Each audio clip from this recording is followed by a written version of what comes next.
আশা করি সবাই ভালো আছো। আজকে আবার কিছু নতুন নতুন ভিডিও নিয়ে চলে এসেছি গোলাপের। তোমরাও নিজের গোলাপদের যত্ন করবে আর বাবা যখন ডাকবে তখন আসবে। Thank you. তো বন্ধুরা দেখুন, এই আমি এবং আমার যে ছোট গার্ডেনার, তো আমরা যে ছাদে এসেছি, তো আজকে দুপুরের দিকে একটু ছাদে এসেছিলাম আমরা। তো আপনাদেরকে দেখাচ্ছি কীভাবে, দেখুন কীভাবে গোলাপ হয়ে রয়েছে, দেখুন।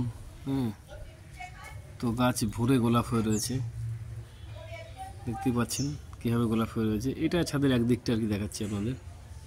দেখুন কীভাবে গোলাপ হয়ে রয়েছে, অসংখ্য কুড়ি এবং অজস্র ফুল ফুটবে আর কি। এখানে যে গোলাপ দেখছেন তো কিছুই ফুটেনি, আরও 20% ফুল হয়তো ফুটেছে। ম্যাক্সিমামটাই কুড়ি রয়েছে। প্রচুর গোলাপ, প্রচুর ফুল। তো দেখুন, আমি আমার আগের ভিডিওতে অবশ্যই আপনাদেরকে বলেছিলাম যে মিডিয়ার ব্যাপারটা বলেছিলাম, যে কীভাবে কী মাটি বানাবেন। মাটি ঠিকঠাকভাবে বানান আপনারা। এগুলো প্রত্যেকটা গোলাপে কিন্তু মাটিতে বসানো। মাটি মানে ডাইরেক্ট মাটি নয়, মাটির সঙ্গে মিক্সড করা আছে। তো আপনারা ওই মিডিয়া ঠিকঠাকভাবে তৈরি করুন।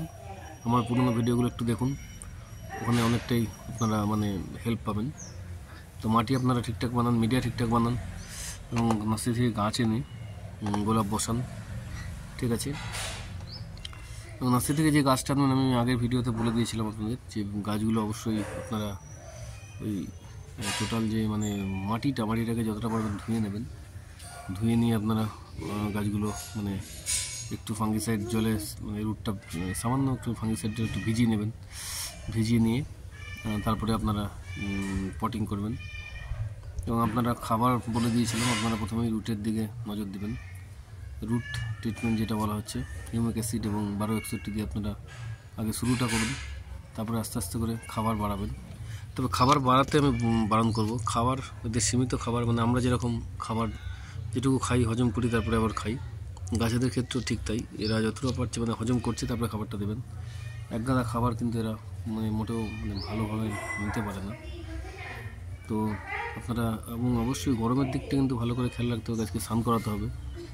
গাছের পরিচর্যার যত্ন বলতে স্নান করা, রেগুলার নিয়ম করে একটু ফাঙ্গিসাইড বা পেস্টিসাইড ইউজ করা। এবং ফাঙ্গিসাইডটা যে দেবেন আপনারা, ফাঙ্গিসাইডটা আমি বলবো যে বৃষ্টির সময়, বর্ষাকালটা ফাঙ্গিসাইডটা নজর দেবেন, ফাঙ্গাসের দিকটা। আর নর্মালি শীতকালে খুব একটা বেশি ফাঙ্গিসাইড দেওয়ার দরকার নেই। শীতকালেও গাছকে মাঝে সাঝে একটু স্নান করানোর দরকার আছে। চেষ্টা করুন সপ্তাহে দুবার অন্তত স্নান করিয়ে দেওয়া গাছকে। এবং অবশ্যই মিডিয়া মাটিটা বুঝে, মাটি বুঝে স্নান করাবেন। এবং দেখবেন যে যদি মাটি ড্রাই থাকে, তখন স্নানটা করিয়ে দিয়ে গাছে একটু জল দিয়ে দিলেন হালকা করে। তো এই খাবারটাও আপনারা অবশ্যই বুঝে দেবেন। খাবার মাটি ভেজা থাকাকালীন কোনো খাবার দেবেন না। তো আমার এই গাছ দেখছেন ম্যাক্সিমামটাই আমি যে খাবার আর কি, এরকম পাকামোটা করছিস, আমার যে গাছগুলো ম্যাক্সিমামটাই খাবার বলতে ম্যাক্সিমামটাই আমার এই খাবার বলতে সর্ষের খোল এবং ডিএপি দিই।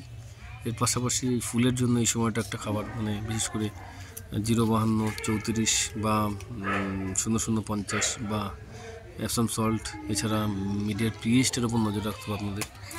তো আপনারা করুন, অবশ্যই গোলাপ ভালোভাবে করুন।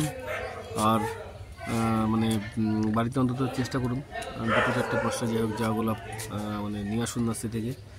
গোলাপ এনে যেভাবে বললাম এভাবে করুন, অবশ্যই আপনাদের আরও ভালো ফুল হবে, আরও ভালো কিছু হবে এই আশা করি। তো যাই হোক বন্ধুরা, ভিডিওটা ভালো লাগলে অবশ্যই আমার এই চ্যানেলটাকে সাবস্ক্রাইব করে দেবেন, এবং ওই ভিডিওটা লাইক দিয়ে দেবেন, এবং কমেন্টে জানাবেন ভিডিওগুলো কেমন হচ্ছে, বা আরও কিছু অন্য যদি আপনাদের কোনো সমস্যা হয় মেসেজ করে জানাতে পারেন আমার ইউটিউব চ্যানেলে। তো যাই হোক বন্ধুরা, ভালো থাকবেন।